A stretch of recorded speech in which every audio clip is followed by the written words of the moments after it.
Aloha and mabuhay. I'm Evalani Walsh, Wahine Kapu, Seyu.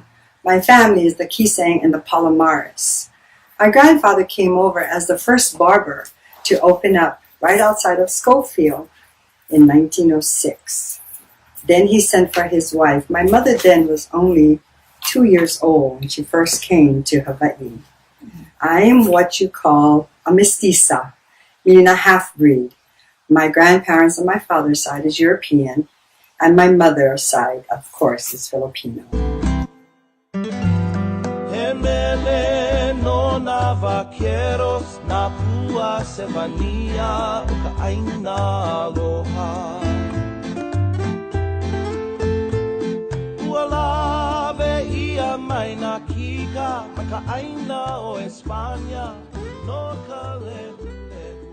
However, English was prominently spoken in our family. I could hear my grandparents and my mother and her siblings would speak Filipino. No, I don't speak Filipino fluently, but of course, as growing up, we always pick up the bad words or introduction of different ways of talking. But yes, I can understand. Tagalog is what was spoken in our family. Absolutely. I started dancing Filipino dancing from the Kaisahan dance choreographer that came over with the bayanihan. My mother would always make sure that we attended all Filipino festivities.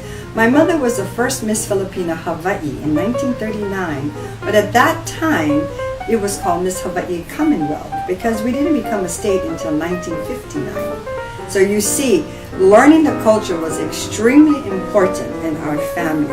If you don't know your roots or where you came from, there's no way you can move forward and embrace other cultures. Absolutely not. That humors me more than anything else because it comes from ignorance. Do you know I'm a Hawaiian resource teacher, teaching Hawaiian studies. If you know your Hawaiian culture, only the ali'i would eat dog. They never ate the pig because that was considered maka'anana. It was degrading for the ali'i. I've been to China, India, Africa, and you'll find out all the delicacies. They would eat chocolate-coated chocolates, roaches, grasshoppers. The elite Chinese ate monkey brains. So you see, Filipinos eating dog as a delicacy. It wasn't something very common, even in the Philippines today. It's not very common that they eat the dog. It has to be a delicacy. But if you're ignorant of culture, which is so important not to be, and I stress, I don't care if you're Portuguese, Japanese, Chinese, it doesn't matter. Learn your culture, know your roots. Then you'll feel proud of who you are, where you came from. Every ethnic culture has their weakness as well as strengths. They have their shameful type that they're not proud of. Every culture has that. But I was never ashamed of my culture. I immersed myself even more so in the culture so I wouldn't be ignorant of the facts.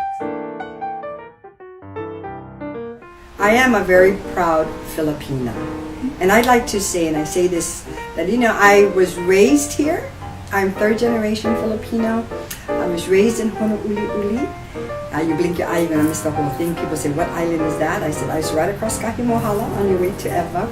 And I always say to my children and my grandchildren, I was raised with the F words. And you know what is that? Is to have faith first, to love your family and your friends, to forge forward and be focused and be fearless, know forgiveness, and most of all, be that fabulous Filipino. Maraming salamat po.